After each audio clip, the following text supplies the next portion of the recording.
والصلاة والسلام على سيد المرسلين وعلى آله وأصحابه أجمعين. فأعوذ بالله من الشيطان الرجيم. بسم الله الرحمن الرحيم. إنك لعلى خلق عظيم. صدق الله العظيم. وقال النبي صلى الله عليه وسلم عن أنس رضي الله عنه قال قال رسول الله صلى الله عليه وسلم لا يؤمن أحدكم حتى أكون أحب إليه من والده وولده والناس أجمعين أو كما قال عليه الصلاة والسلام. اللهم صل على سيدنا محمد وعلى آل سيدنا محمد وبارك وسلم. معزز سامعین، آج ہم سیرت النبی صلی اللہ علیہ وسلم کو سننے کے لیے جمع ہوئے ہیں۔ سیرت کو بیک وقت بیان کرنا مشکل ہی نہیں، ناممکن ہے۔ سیرت النبی صلی اللہ علیہ وسلم ایک ایسا وسیع سمندر ہے جس کا کوئی کنارہ نہیں ہے۔ جس طرح قرآن کریم کو بیک وقت مکمل بیان نہیں کیا جا سکتا، اسی طرح سیرت النبی صلی اللہ علیہ وسلم کو بیان نہیں کیا جا سکتا۔ علماء نے سیرت کو الگ الگ طرح سے جمع کیا ہے۔ بعض علماء نے احادیث کو جمع کر کر سیرت کو محفوظ کیا ہے۔ بعض علماء نے واقعات کو جمع کر کر سیرت کو محفوظ کیا ہے۔ بعض علماء نے تاریخ کو جمع کر کر سیرت النبی صلی اللہ علیہ وسلم کو محفوظ کیا ہے۔ بعض علماء نے سیرت کے دو قسمیں بیان کی ہیں، ایک زمانے کے اعتبار سے، دوسرے مضامین کے اعتبار سے۔ زمانے کے اعتبار سے سیرت کے تین قسمیں، ایک ولادت کے پر مشتمل ہے، دوسرا نبوت پر مشتمل ہے، تیسرا نبوت سے لے کر وفات تک پر مشتمل ہے۔ جو مضامین پر بیان کیے ہیں انہوں نے بھی تین قسمیں بیان کی، ایک اخلاق و عادات پر مشتمل ہے، دوسرا دلائل نبوت پر مشتمل ہے، تیسرا اخلاق النبی پر مشتمل ہے۔ آج ہم اخلاق نبی صلی اللہ علیہ وسلم کے بارے میں مختصر گفتگو کریں۔ آپ صلی اللہ علیہ وسلم نے بہترین اخلاق پیش کر ہم سب کو امتیوں کو سکھایا ہے۔ اخلاق کسے کہتے ہیں؟ اخلاق امانت داری کو کہتے ہیں، اخلاق سچائی کو کہتے ہیں، اخلاق امانت داری کو کہتے ہیں، اخلاق شجاعت کو کہتے ہیں، اخلاق بہادری کو کہتے ہیں، اخلاق عدل و انصاف کرنے والے کو کہتے ہیں، اخلاق تواضع کرنے والوں کو کہتے ہیں، اخلاق نیک کام میں جو اچھائی کے ساتھ لوگوں کا ساتھ دیتے ہیں اسے بہترین اخلاق کہتے ہیں۔ آپ صلی اللہ علیہ وسلم نے سچ بول کر ہم سب کو سچ بولنے کے اخلاق سکھائے ہیں۔ ابو سفیان رضی اللہ تعالیٰ عنہ ایمان نہیں لائے تھے، اس وقت حضرت ابو سفیان رضی اللہ تعالیٰ عنہ ایمان میں داخل نہیں تھے جب انہوں نے روم کا سفر کیا تھا اب تجارت کے سلسلے میں۔ جب انہوں نے روم کا سفر کیا تھا، اتفاق سے اللہ کے نبی صلی اللہ علیہ وسلم نے روم کے بادشاہ قیصر کو خط لکھا تھا۔ تو روم کا بادشاہ قیصر چاہتا تھا کہ کسی عرب سے اس کی تصدیق کرائیں، اس بات کی تصدیق کرائیں کہ آپ سچے ہیں یا جھوٹے ہیں۔ تو جب حضرت ابو سفیان رضی اللہ تعالیٰ عنہ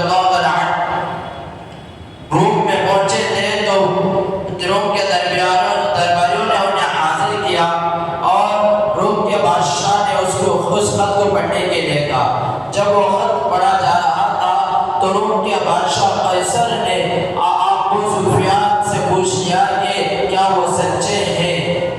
تو ابو سفیان رضی اللہ عنہ جب ایمان میں نہیں تھے، آپ صلی اللہ علیہ وسلم کے مخالف تھے، آپ صلی اللہ علیہ وسلم کے دشمن تھے، اس کے باوجود انہوں نے کہا کہ آپ صلی اللہ علیہ وسلم سچ کہتے ہیں۔ یہ سچ بولنا انسان کے اندر آنا چاہیے۔ جو انسان سچ بولتا ہے لوگ اس کی بڑی احترام کرتے ہیں، لوگ اسے عزت کرتے ہیں۔ جو لوگ جھوٹ بولتے ہیں ان کی بات کا کوئی اعتبار نہیں کرتے۔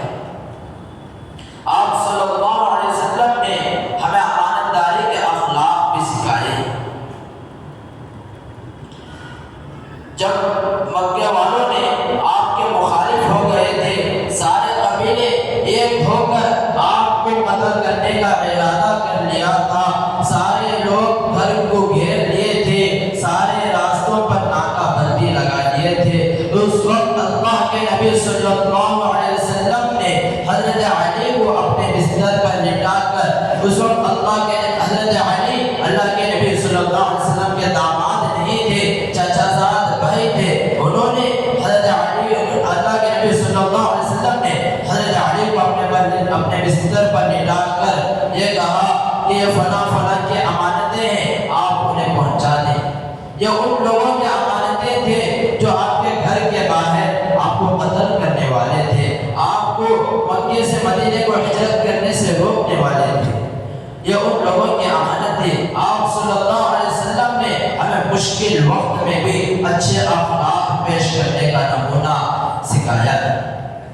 اس لیے اللہ رب العزت نے قرآن میں اعلان کیا ہے اِنَّكَ لَعَلَىٰ خُلُقٍ عَظِيمٍ، بے شک آپ بلند اخلاق کے حامل ہیں۔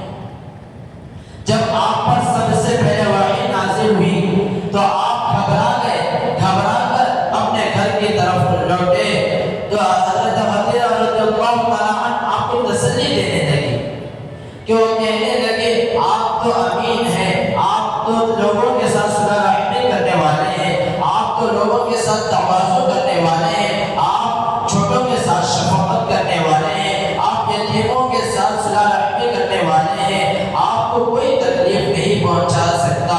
بتاؤ میں آپ صلی اللہ علیہ وسلم کے کن اعمال کے بارے میں بیان کیا جا رہا ہے؟ یہاں آپ صلی اللہ علیہ وسلم کے اعمال کے بارے میں نہیں، آپ صلی اللہ علیہ وسلم کے اخلاق کے بارے میں بتایا جا رہا ہے۔ اللہ کے نبی صلی اللہ علیہ وسلم پر جب سب سے پہلے وحی نازل ہوئی اس وقت بھی اس سے پہلے بھی اللہ کے نبی صلی اللہ علیہ وسلم سچے اور امانتدار تھے۔ حضرت انس رضی اللہ عنہ فرماتے ہیں میں نے آپ صلی اللہ علیہ وسلم کی 10 سال خدمت کی ہے۔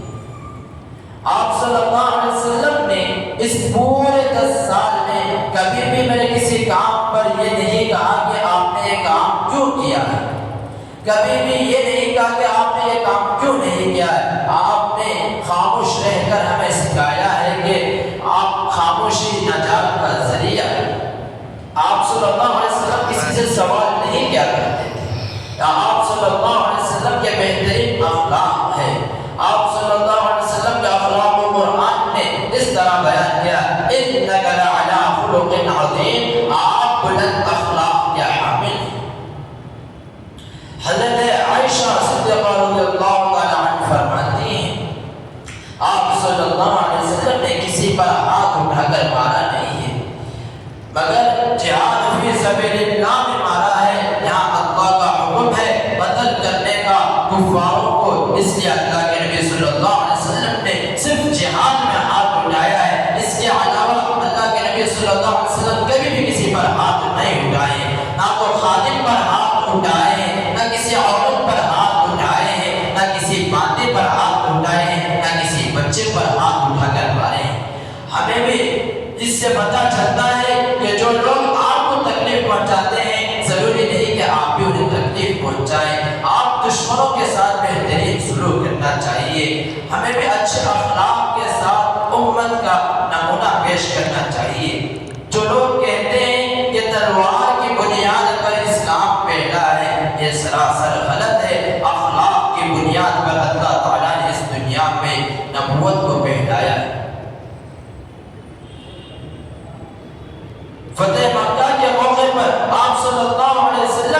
صلح رحمی کا اتنا بڑا بہترین اخلاق پیش کر دکھا دیے کہ نہ تو اس سے پہلے اتنا بہترین صلح رحمی کا واقعہ پیش آیا، نہ قیامت تک پیش آئے گا۔ فتح مکہ کے موقع پر سارے کفار سامنے تھے، آپ کے ساتھ 10,000 صحابہ موجود تھے۔ وہ 10,000 صحابہ جنہیں مکے والوں نے، جن کفاروں نے آپ کو تکلیف پہنچایا تھا، جنہوں نے آپ کو گھر سے بے گھر کیا تھا، جنہوں نے آپ کے رشتہ داروں کو ختم کیا تھا، جنہوں نے آپ کے بچوں کو قتل کیا تھا، جنہوں نے اپنے ماں باپ کو آپ سے جدا کیا تھا، یہ سارے کے سارے آپ کے سامنے موجود تھے۔ لیکن آپ ان کے اندر، صحابہ کے اندر بندے کا جوش تھا۔ وہ سب سارے صحابہ کہہ رہے تھے کہ آج بندے کا دن ہے، آج انتقام کا دن ہے، لیکن آپ صلی اللہ علیہ وسلم نے ایسا نہیں کیا۔ زمین و آسمان اس کی گواہی دیتے ہیں کہ آپ صلی اللہ علیہ وسلم نے معافی کا اعلان کرتے ہوئے سارے صحابہ سے کہا کہ ان سب کو آزاد کر۔ وہ لوگ تھے جو آپ کو تکلیف پہنچائے تھے، آپ کا گھر آپ سے چھینا تھا، آپ کے رشتہ داروں کو آپ کے سامنے قتل کر دیا گیا تھا، یہ وہ لوگ آپ کے سامنے تھے۔ حضرت ہند رضی اللہ تعالیٰ عنہ آپ کے سامنے آ کر کلمہ پڑھتی ہے، آپ نے حضرت ہند رضی اللہ تعالیٰ عنہ کو معاف فرما دیا۔ حضرت ہند رضی اللہ تعالیٰ عنہ حضرت حمزہ رضی اللہ تعالیٰ عنہ کو شہید کی تھی۔ اللہ کے نبی صلی اللہ علیہ وسلم نے حضرت ہند رضی اللہ تعالیٰ عنہ کو بھی معاف فرما دیا۔ اللہ کی، میں نے اپنے بیان کے شروع میں ایک حدیث پڑھی تھی، حضرت انس رضی اللہ تعالیٰ عنہ فرماتے ہیں لا یؤمن احدکم حتی اکون احب الیہ من والدی وولدی والناس اجمعین۔ لا یؤمن احدکم، جب تک تم مومن نہیں ہو سکتے، جب تک تم کامل والے نہیں ہو سکتے، جب تک آپ صلی اللہ علیہ وسلم سے اتنی محبت کرنے والے بن جاؤ، اپنے ماں باپ سے، اپنے اولاد سے، اپنے رشتہ داروں سے، جتنے بھی چیز آپ کو محبوب ہیں، ان سارے چیزوں سے زیادہ آپ صلی اللہ علیہ وسلم سے محبت نہیں کرو گے، آپ تب تک کامل ایمان والے نہیں بنیں گے۔ کیونکہ اللہ کے نبی صلی اللہ علیہ وسلم نے اتنے بہترین اخلاق پیش کیے ہیں، اگر ہم نے ایک اخلاق پر بھی اگر عمل کرنا شروع کر دیا تو ہم سیکھتے سیکھتے ساری زندگی گزار دیں گے۔ آپ صلی اللہ علیہ وسلم کے مکمل اخلاق پر ساری زندگی گزار نہیں سکتے۔ اللہ تعالی ہم سب کو بہترین اخلاق سیکھنے کی توفیق عطا فرمائے، آمین۔ وما علینا الا البلاغ۔ لك الحمد ولك الشكر يا الله، اللهم صل على سيدنا شفيعنا حبيبنا مولانا محمد وبارك وسلم۔